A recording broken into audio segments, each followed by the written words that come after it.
In 1912, he disappeared during an Olympic marathon in Sweden. 55 years later, they invited him back to finally cross the finish line he never reached. July 14, 1912. Stockholm, Sweden. Shizo Kanakuri stood at the starting line of the Olympic marathon, representing Japan for the first time in Olympic history. He was 20 years old, a distance-running prodigy from Kumamoto, and he carried the weight of an entire nation's expectations on his shoulders. Japan had never sent an athlete to the Olympics before. Kanakuri wasn't just competing, he was introducing Japan to the world stage of athletics, and he was legitimately fast. He had recently set a record for 40 kilometers with a time of 2 hours, 32 minutes, and 45 seconds. He wasn't just there to participate, he was there to compete. The marathon course wound through Stockholm's streets and countryside, around 40 kilometers of roads, paths, and summer heat. And it was hot, brutally hot. The temperature climbed to 30 degrees Celsius. That's 90 degrees Fahrenheit, scorching for Sweden, devastating for marathon runners. 68 runners from 19 countries lined up, the largest Olympic marathon field in history at that time. Welcome to Footnotes of History, where we bring the side characters onto the center stage, where we tell the stories that complete history, the overlooked people, and those forgotten moments. Now, back to the race. The gun fired, they ran. From the beginning, the heat was merciless. Runners struggled. Some dropped out within the first hour. Others collapsed on the course. Kanakuri started strong, running near the front of the pack. But he made a critical mistake based on training methods of the time. He decided not to drink water during the race. He believed that drinking would slow him down, that it was a sign of weakness. In 30-degree heat, this decision was catastrophic. By kilometer 27, Kanakuri was in serious trouble.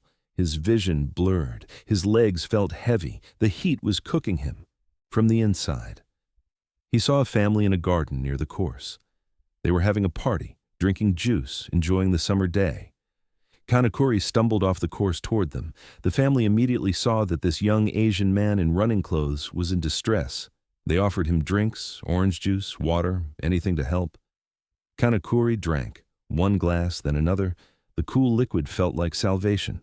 The family invited him to sit down, to rest, just for a moment. Kanakuri sat on their sofa, and then he fell asleep. Not for a few minutes, for hours. When he finally woke up, disoriented and embarrassed, the marathon was long over. The stadium had emptied. The race had finished without him. Kanakuri panicked. He had failed. He had embarrassed Japan. He had traveled halfway around the world to compete in the first Olympic marathon for his country, and he had fallen asleep in a stranger's garden. He couldn't face the shame of explaining what happened. So he didn't. The physical pain is one thing, but the shame is another. And shame in stories like this is what creates the legend. Kanakuri eventually returns to Japan and continues his life. But in Sweden, the idea begins to spread that the Japanese runner disappeared. Now, to be clear, the most careful historical retellings suggest the missing marathoner narrative grows over time, becoming a kind of Swedish sports myth rather than a clean official missing person case from the start. But myths do not need perfect paperwork.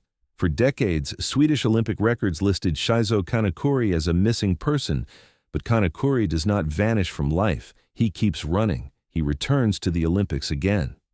In 1920, at the Antwerp Games, he finishes the Olympic marathon in 16th place. In 1924, in Paris, he competes again, but does not finish. He didn't give up on running. He trained harder. He competed again in the 1920 Olympics in Antwerp, then the 1924 Olympics in Paris. He never won a medal. But he kept running, kept representing Japan, kept pushing himself. He eventually retired from competitive running and became a teacher, coaching and inspiring the next generation of Japanese runners. He married, he had 6 children, 10 grandchildren, he built a full life. But the story of that 1912 marathon, the race he never finished, the mysterious disappearance, remained a strange footnote in Olympic history. In 1962, 50 years after the race, a Swedish journalist named Claes Fellbaum was researching Olympic history.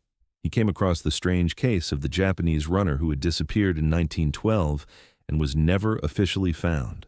Feldbaum started investigating. He tracked down records, he followed leads, and eventually he found Shizo Kanakuri, alive and well in Japan, now in his 70s, living a quiet life with his large family. Feldbaum contacted him, and for the first time, Kanakuri told the full story of what had happened that day in Stockholm. The story was charming, embarrassing, human. A young athlete overwhelmed by heat and pressure who fell asleep in a garden and was too mortified to explain. The Swedish Olympic Committee learned about this and had an idea. Why not invite Kanakuri back to finally finish the race? In 1967, 55 years after the 1912 Olympics, Shizo Kanakuri, now 76 years old, returned to Stockholm. Swedish television filmed the event. They took him to the same neighborhood where he had stopped in 1912. The original house was still there, now occupied by their son. Kanakuri visited the house. He met the son of the man who had given him juice that day. They talked about that summer day in 1912 when a confused young Japanese runner stumbled into their garden party. Then, they took Kanakuri to the Olympic Stadium, the same stadium where the 1912 marathon had finished, where 68 runners had started and 37 had crossed the finish line, but not Shizo Kanakuri. A finish line banner was set up, cameras rolled, the crowd gathered. 76-year-old Shizo Kanakuri, wearing a suit, not running clothes, walked across the finish line he had never reached as a young man. When he crossed, he stopped the clock ceremonially. His official time for the 1912 Olympic marathon, 54 years, 8 months, 6 days, 5 hours, 32 minutes, and 20.3 seconds, the longest marathon in Olympic history. Kanakuri smiled for the cameras. When asked about his performance, he joked, "It was a long race. Along the way, I got married, had 6 children and 10 grandchildren." The audience laughed. The moment was joyful, absurd, touching. This wasn't about athletic achievement. It wasn't about redemption or proving something decades later. It was about closure, about finishing something left undone, about an old man getting to finally complete a journey he started as a young man full of hope and pressure. Shizo Kanakuri died in 1983 at age 92. By then, he was celebrated in Japan not for setting records or winning medals, but for his persistence, his humor, and his story that reminded everyone that even Olympians are human. He competed in 3 Olympics. He trained countless students. He lived a long, full life. But what people remember most is the marathon he didn't finish in 1912 and the finish line he finally crossed in 1967. Sometimes the story isn't about winning. Sometimes it's not even about finishing strong.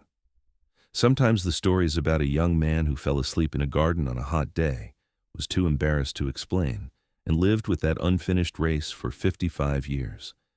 And then, as an old man, he got a second chance. Not to race, not to compete, just to walk across a finish line and say, "I'm here. I made it. It took me 55 years, but I finished." That's the beauty of Shizo Kanakuri's story. It's not about athletic glory. It's about being human, making mistakes, feeling shame, carrying regrets, but ultimately finding peace and humor in the absurdity of it all. The longest marathon in Olympic history. Finished by a 76-year-old man in a suit, walking to a finish line that had waited for him for 55 years.